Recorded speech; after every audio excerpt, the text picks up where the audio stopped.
Bismillahirrahmanirrahim. Assalamualaikum warahmatullahi wabarakatuh. Baiklah, di sini saya Lenia Dwistiani dari jurusan IPAI 2018A. Di sini saya akan menyampaikan mengenai peradaban Islam yang ada di Italia.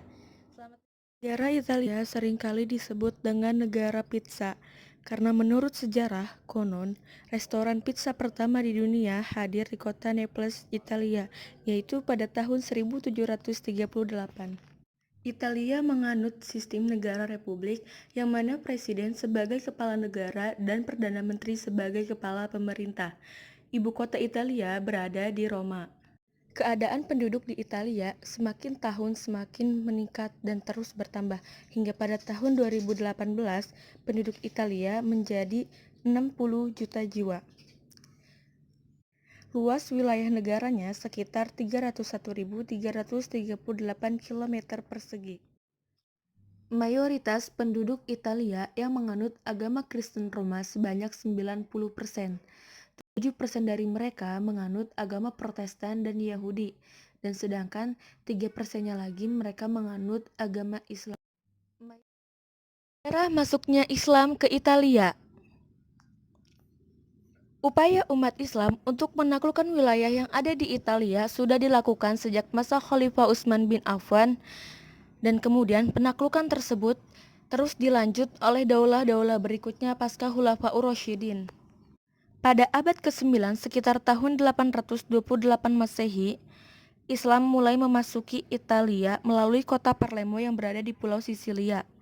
Hal itu dilatar belakangi oleh peristiwa 15 Juli 827 Masehi yang mana pemimpin di Bizantium yaitu Laksamana Ephemius pergi ke Tunisia untuk meminta bantuan kepada penguasa Aglabiah yang merupakan bagian dari kekhalifahan Abbasiyah untuk memberontak atau menguasai wilayah yang ada di Italia.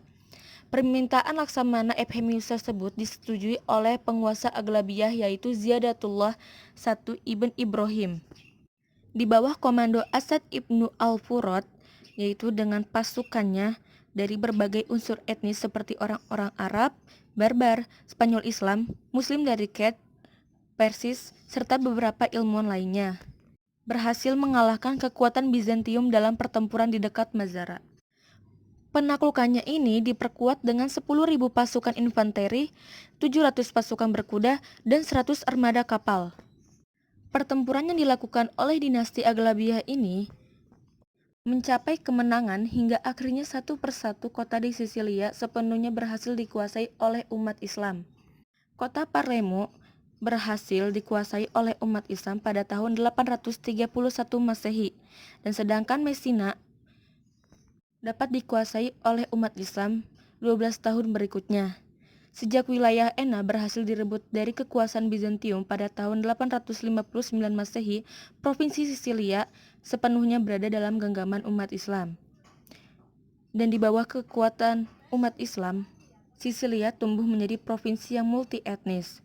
Dan berdasarkan dari penyerbuan umat Islam ke Sisilia menunjukkan bahwa asal-usul munculnya agama Islam di Sisilia tidak lepas dari berbagai bangsa yang bergabung dalam penaklukan wilayah tersebut yang dilakukan oleh Daulah Aglabiah.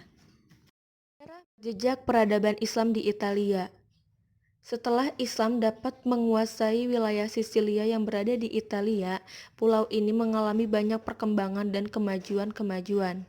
Kemajuan yang telah dicapainya yaitu dalam bidang politik, ekonomi, sosial, ilmu pengetahuan, dan kesenian. Kemajuan yang telah dicapai oleh Sisilia ini tidak lepas dari pengaruh dinasti yang telah berkuasa. Dan dinasti yang telah berkuasa di Sisilia ini yaitu dinasti Bani Aglab. Pada masa dinasti Bani Aglab, peradaban Islam kurang berkembang karena para penguasanya lebih fokus terhadap perluasan wilayah dan mengamankan pemberontakan yang terjadi di Sisilia.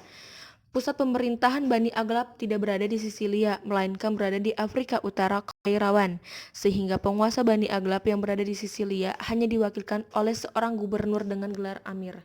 Maka dari itu, kemajuan yang dicapai cenderung lambat. Akan tetapi, Penguasa Bani Agrab tersebut dapat menghapus secara total pajak hewan yang digunakan untuk mengangkut barang atau membajak sawah. Karena sebelum Islam berkuasa di Sisilia, yaitu ketika Sisilia berada di bawah kekuasaan Bizantium, pajak terhadap hewan sangat tinggi. Pada masa ini, irigasi mulai diperkenalkan oleh dinasti Bani Agrab, sehingga sektor pertanian dapat berkembang di Sisilia. Selain itu, dinasti Bani Agrab juga berhasil membuat mata uang sendiri dengan mencantumkan nama gubernur Sisilia dan Amir Bani Agrab. Ketika dikuasai oleh dinasti Bani Agrab, populasi penduduk Sisilia bertambah seiring dengan datangnya imigran dari Afrika, Spanyol, dan Barbar. Pada abad ke-10 Masehi, Sisilia menjadi provinsi di Italia yang padat 300.000 jiwa. Ketika dinasti Bani Agrab mengalami kehancuran, penguasa umat Islam di Sisilia digantikan oleh dinasti Fatimiyah. Pada masa dinasti ini, peradaban Islam juga kurang berkembang karena sering terjadinya pemberontakan di Sisilia. Ketika berkuasa, dinasti ini hanya merintis perkembangan secara fisik. Pusat pemerintah dinasti Fatimiyah pun berada di Afrika Utara. Setelah dinasti Fatimiyah ini hancur, penguasa umat Islam di Sisilia digantikan oleh dinasti Kalbiyah. Dinasti ini berkuasa selama 80 tahun. Dinasti ini banyak membawa pengaruh terhadap perkembangan peradaban Islam di Sisilia. Pada masa ini, Sisilia bukan hanya menjadi pusat ilmu pengetahuan di Eropa, akan tetapi merupakan pusat perkembangan seni dan budaya juga. Di bawah kekuasaan dinasti Kalbiyah, tercatat banyak kemajuan yang telah dicapai oleh Sisilia, yaitu diantaranya satu dalam bidang fisik. Di kota Palermo, ibu kota di Sisilia, banyak dihiasi bangunan-bangunan yang megah, seperti 150 tempat pemotongan hewan, 300 masjid yang bisa dimasuki jamaah sebanyak 7.000 orang, dan 300 sekolah guru. Yang kedua, dalam bidang ilmu pengetahuan, perkembangan ilmu agama Islam lebih menonjol dibanding dengan ilmu yang lainnya, yaitu dalam ilmu fikih, para ahli fikih banyak membicarakan terkait hukum-hukum yang positif. Penafsiran Al-Quran yang diterjemahkan di Sisilia oleh para ahli hukum juga disesuaikan dengan perkembangan zaman. Umat Islam yang berada di Sisilia juga tidak menjalankan hukuman yang ditetapkan oleh Romawi, Yunani, dan Kristen. Al-Quran dan hadis dijadikan sebagai sumber hukum Islam yang mana menghasilkan banyak ilmu seperti tafsir, ulumul hadis, bahasa Arab, dan lain sebagainya. Dalam bidang pertanian dan perindustrian. Dalam bidang pertanian, dinasti Kalbiyah menggunakan sistem pengairan bibit unggul yang berasal dari negara timur dan bangsa Arab. Sedangkan dalam perindustrian, dinasti ini mampu mengembangkan industri tambang, emas, belerang, sulfur, tawas, industri perikanan, dan penenunan kain sutra. Yang keempat, dalam bidang perdagangan. Dinasti ini mampu memajukan perdagangan yang saat itu masih dikuasai oleh bangsa Arab, yang mana pelabuhan Mesina dijadikan sebagai kota perdagangan. Dinasti ini juga sudah mengadakan khoroj dan jizyah. Yang kelima, dalam bidang sosial dan ekonomi. Dinasti Kalbiyah membangun irigasi dengan sistem hidraulik yang berasal dari Persia dan sistem sipon dari Roma. Dengan irigasi yang baik ini, maka perkebunan dan pertanian semakin maju, sehingga berbagai macam tanaman seperti tanaman kapas, Ramidigiatini, dan berbagai macam jeruk dapat diekspor ke berbagai negara. Bahkan, banyak pedagang dari Arab yang datang ke Kepulauan Sisilia untuk mempelajari tentang pengetahuan dan pengelolaan gula pasir, ulat sutra, dan penanaman lotar. Sekianlah kemajuan-kemajuan di Sisilia yang telah dicapai oleh umat Islam. Tokoh dan organisasi Islam di Italia. Setelah berhasil menguasai seluruh wilayah kekuasaan Sisilia, penguasa Aglabiah mengutus beberapa bawahannya untuk menjadi amir di Sisilia. Status dari para amir tersebut yaitu mengikuti pola hubungan yang dibangun antara dinasti Aglabiah dengan penguasa Islam di Baghdad. Kemudian muncul dinasti Fatimiyah sebagai penguasa baru Islam di Afrika Utara. Dinasti Fatimiyah ini berhasil meruntuhkan Aglabiah dan memasukkan Sisilia ke dalam wilayah kekuasaannya. Berikut merupakan para penguasa Islam yang pernah singgah di Sisilia. Yang pertama yaitu Ahmad ibn Qurhub. Ahmad ibn Qurhub merupakan salah satu keluarga dari Aglabiyah. Ia berusaha memberontak terhadap penguasa Fatimiyah dengan menyatakan kemerdekaan Sisilia dan mengakui bahwa Sisilia merupakan bagian daripada khalifah di Baghdad. Namun, pemberontakannya ini tidak berangsur lama, karena pada tahun 917 Masehi, banyak dari pasukannya terutama dari pasukan Barbar yang memberontak kepadanya, sehingga Al-Mahdi memerintahkan Ahmad ibn Qurhub ini untuk dieksekusi, dan pemerintahan Sisilia dikembalikan kepada penguasa Fatimiyah. Yang kedua yaitu Al-Hasan ibn Ali ibn Abi al-Husain al-Kalbi. Kembalinya Sisilia dalam kekuasaan Fatimiyah pada tahun 917 Masehi, terjadi banyak konflik di Sisilia yang mana kepercayaan terhadap penguasa Fatimiyah mulai luntur dan penguasa Fatimiyah tidak dapat mengontrol masyarakat Sisilia yang multikultur, sehingga dari situ tumbuh benih-benih konflik dalam beberapa elemen Spanyol dan Afrika di Sisilia. Dan dalam waktu yang bersamaan, kalangan masyarakat Islam di Arab mengalami konflik yang serupa, yaitu munculnya gerakan Asobiyah, yaitu gerakan antara Arab Selatan dengan Arab Utara yang mengakibatkan kota Sisilia terikat konflik berkepanjangan. Hampir selama 31 tahun, persoalan internal Muslim di Sisilia tidak dapat terselesaikan dengan baik. Dari kondisi ini, membuat Al-Kalbi, yaitu salah satu tokoh yang berasal dari Arab Selatan, berusaha untuk mengendalikan keadaan, yaitu dengan menyatukan semua unsur masyarakat yang bertikai. Dengan keahlian politiknya, ia dapat menyatukan masyarakat Sisilia. Usahanya tersebut juga didukung oleh penguasa Fatimiyah. Oleh karena itu, pada tahun 948 Masehi, Khalifah ketiga Fatimiyah yaitu Al-Mansur menunjuk Al-Hasan ibn Ali ibn Abi al-Husain al-Kalbi sebagai amir baru di Sisilia. Dan di bawah kekuasaan Al-Kalbi ini, Sisilia menjadi bentuk negara yang mandiri dan lebih kokoh pasca aneksasi Fatimiyah ke Sisilia. Kebudayaan Arab dan peradaban Islam di Sisilia juga mengalami banyak perkembangan. Sisilia juga mencapai banyak kemajuan peradaban yang tinggi, sehingga para amir hidup dalam istana yang mewah dengan taman yang indah. Kemewahan ini tidak hanya dinikmati oleh para penguasa Al-Kalbi, tetapi juga dinikmati oleh masyarakat Sisilia. Dalam catatan sejarah, pada masa Al-Kalbi, pembangunan peradaban mengalami puncak kejayaan, yaitu banyak bangunan megah yang dibangun di puncak kejayaan. Dan karena kuatnya dukungan dari penguasa, maka didirikannya berbagai perpustakaan dengan hampir disiplin ilmu ada dalam perpustakaan tersebut, sehingga masyarakat dapat dengan mudah mempelajari berbagai ilmu pengetahuan. Dan tidak hanya masyarakat muslim yang datang untuk membaca, tetapi juga non-muslim bebas membaca dalam perpustakaan tersebut. Dan hampir dari semua orang yang pandai di Sisilia memiliki derajat kehormatan yang tinggi. Dengan demikian dapat dikatakan bahwa pendidikan menjadi prioritas tertinggi bagi dinasti Al-Kalbi dalam membangun masyarakat Sisilia.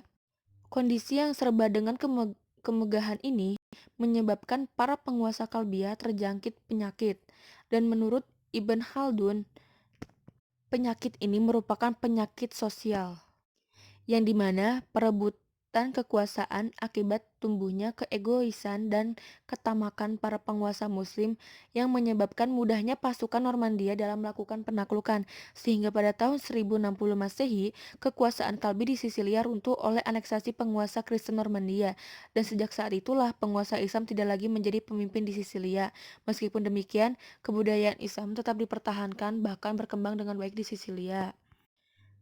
Di Sisilia juga pada saat penguasaan Islam banyak lahir ilmuwan peradaban Islam, diantaranya yaitu Muhammad bin Khurasan, Ismail bin Khalaf yang menulis kitab Al-Uyun fi Al-Qiraat, Abu Abbas yang merupakan seorang ahli hadis, Bah Muhammad bin Ibrahim At-Tamimi yang merupakan seorang sufi, Musa bin Hasan, Abd al-Haq bin Muhammad, Ja'far al-Mazari yang merupakan seorang ahli ilmu kalam, dan yang terakhir yaitu Ali Hamzah al-Basri, seorang ahli dalam bidang sastra. Organisasi yang ada di Italia yaitu Giovanni Musulmani de Italia atau disingkat GMI. Pada saat itu, keadaan umat muslim yang ada di Italia terancam bahaya karena tersebarnya berita yang mana umat muslim merupakan kelompok teroris dan dianggap Islam moderat atau Islam radikal. Dalam kondisi seperti ini, para pemuda Muslim di Italia tidak bisa tinggal diam. Mereka mendirikan sebuah organisasi Muslim muda Italia, yaitu Giovanni Musulmani de Italia atau GMI. Pusat dari organisasi Muslim ini berada di kota Milan. Kebanyakan dari mereka ikut berpartisipasi dalam perusahaan antaragama maupun antar budaya. Organisasi Giovanni Musulmani de Italia lahir pada tahun 2001 oleh kelompok pemuda Islam pertama. Tujuan didirikannya Giovanni Musulmani de Italia yaitu untuk mempromosikan pembangunan identitas kaum muda Muslim Italia dan Eropa melalui kegiatan pelatihan yang meningkatkan dan memperdalam iman serta menjalin komitmen di tingkat lokal, nasional, dan Eropa dalam menuntut keadilan, perdamaian, perlindungan hak asasi manusia. Usia pemuda dalam organisasi ini yaitu berusia 15 sampai 17 tahun sebesar 69% dan kebanyakan pemimpinnya berusia 18 sampai 24 tahun. Jumlah perempuan lebih banyak daripada jumlah laki-laki yaitu sebesar 58%. Kehidupan umat Islam kontemporer di Sisilia. Keseharian umat Islam. Ketika umat Islam menguasai Pulau Sisilia, orang-orang yang bukan beragama Islam dilindungi dan dihormati untuk menjalankan aktivitas peribadatan mereka. Mereka hanya diharuskan untuk membayar zakat tertentu dan tidak ada pembantaian untuk mereka yang beragama Nasrani. Umat Islam di Sisilia juga memiliki sikap toleransi yang tinggi terhadap mereka yang bukan beragama Islam, termasuk para penguasa Islam di Sisilia. Salah satunya yaitu kota Palermo yang ditempati oleh banyak penduduk asing, terutama penduduk yang berasal dari Timur Tengah. Perbedaan-perbedaan tersebut tidak menjadikan penduduk di sana terpecah belah, bahkan mereka saling berbaur dengan penduduk asli Sisilia dan hidup rukun. Penduduk Sisilia juga senang dan bahkan antusias dalam mengikuti ajaran-ajaran Islam, karena para penguasanya yang memberikan banyak kemajuan dalam berbagai bidang di Sisilia. Dan bahkan penduduk Sisilia berlomba-lomba untuk menuntut ilmu pengetahuan. Hal ini terjadi tidak hanya kepada umat Islam saja, tetapi juga pada umat Kristen. Sehingga dari sini banyak dari para ilmuwan di Sisilia yang mengembangkan berbagai ilmu pengetahuan. Umat Islam di Sisilia menganut ajaran fikih yurisprudensi Islam, Ismailiyah Fatimiyah, yang mana mereka mengikuti fikih Syiah Ismailiyah Fatimiyah. Ajaran ini mengajarkan mereka dalam kesopan santunan dan etika yang baik, termasuk dalam hal ibadah yang dilakukan secara terbuka. Panduan ini diajarkan oleh Imam Ismailiyah yang mana mengutip tradisi dari ajaran 4 imam pertama Islam. Kemudian, problematika kehidupan umat Islam. Tantangan yang harus dihadapi oleh sekelompok muslim di barat yang jumlahnya minoritas sangatlah besar, terutama karena sejumlah nilai dasar yang dianut masyarakat barat berbeda dengan nilai-nilai Islam. Sekularisme yang menjadi dasar kehidupan bernegara di barat cukup mengakar dalam masyarakat barat. Begitu juga dalam peranan agama dalam kehidupan sosial, seperti hubungan kekeluargaan dan berbagai aspek budaya lainnya menjadi tantangan besar bagi umat muslim untuk menyesuaikan diri dengan lingkungan sekitarnya. Hal ini juga dirasakan oleh masyarakat barat dalam menyerap orang Islam ke dalam sistem mereka. Sebagai orang pendatang Islam di barat seringkali disalahpahami. Begitupun sebaliknya. Informasi terkait orang-orang Islam diserap melalui media populer oleh orang-orang barat, dan informasi itu menggambarkan berdasarkan keadaan umat Islam yang bahkan tidak sesuai dengan keagungan dan ketinggian ajaran Islam, sehingga adanya kesalahpahaman masyarakat barat terhadap masyarakat muslim. Dan dengan jumlah masyarakat muslim yang minoritas, mereka harus menerima berbagai prasangka buruk dalam kehidupan sehari-hari mereka. Akan tetapi, kesalahpahaman itu dapat berkurang karena usaha umat Islam dan sebagian kelompok yang menginginkan memiliki hubungan baik dengan minoritas umat Islam dengan menyebarluaskan informasi keislaman secara objektif. Dan hal ini dilakukan tentu tidak mudah karena rendahnya pengetahuan minoritas muslim di sana. Dari berbagai rintangan tersebut sama sekali tidak mengurangi eksistensi minoritas muslim di sana. Bahkan mereka lebih antusias untuk mengenal lebih dalam terkait sistem sosial di barat. Tingkat kualitas kontribusi mereka pun mengalami perbaikan yang sangat berarti.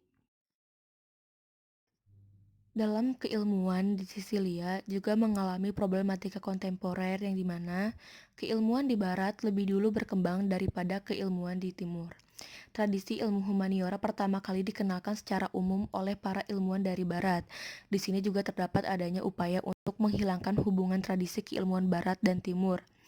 Hal ini terjadi karena munculnya dari sepihak orang-orang intelektual yang berhubungan dengan usaha pemisahan yang sistematis dan tegas antara tradisi keilmuan timur yang diwakilkan oleh umat Islam dan keilmuan barat yang diwakilkan oleh umat Kristen.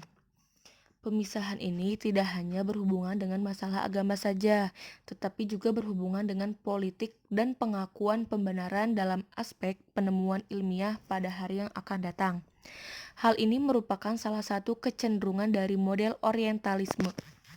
Kecenderungan ini juga tidak dipegang oleh semua ilmuwan barat, seperti George A. Maksidi, Phillips Kahiti, dan beberapa ilmuwan lainnya. Hal ini juga terjadi karena rendahnya apresiasi dan pengakuan ilmuwan barat terhadap kitab humaniora karya ilmuwan timur. Dalam perkembangan kontemporer, tidak sedikit usaha yang dilakukan para ilmuwan untuk menemukan titik temu secara objektif antara dua tradisi yang saling bersangkut paut, hubungan genealogi dan keilmuannya. Selain kecenderungan orientalisme, muncul kecenderungan oksidentalisme yang berlebihan dan sama bahayanya dengan orientalisme. Oksidentalisme merupakan cara pandang yang menempatkan barat sebagai the other, timur sebagai pengkaji dan barat sebagai objek kajian. Kecenderungan ini muncul untuk menghapus kesadaran yang terbelah sebelumnya dan usaha pembebasan timur dari wacana barat. Hal ini jika dilakukan dengan tidak hati-hati, maka akan memunculkan sikap mencurigai barat secara berlebihan.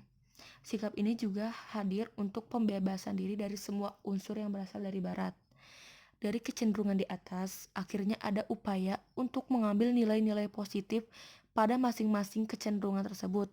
Upaya yang dilakukan ini bersifat akomodatif dan objektif terhadap hasil kemampuan dari timur dan barat. Hal ini, jika tidak dilakukan dengan hati-hati, maka akan memunculkan sikap mencurigai barat secara berlebihan. Sikap ini juga hadir untuk pembebasan diri dari semua unsur yang berasal dari barat. Dari kecenderungan di atas, akhirnya ada upaya untuk mengambil nilai-nilai positif pada masing-masing kecenderungan tersebut. Upaya yang dilakukan ini bersifat akomodatif dan objektif terhadap hasil. Baiklah, cukup sekian penjelasan yang telah saya sampaikan. Kurang lebihnya saya mohon maaf. Billahi taufik wal hidayah. Wassalamualaikum warahmatullahi wabarakatuh.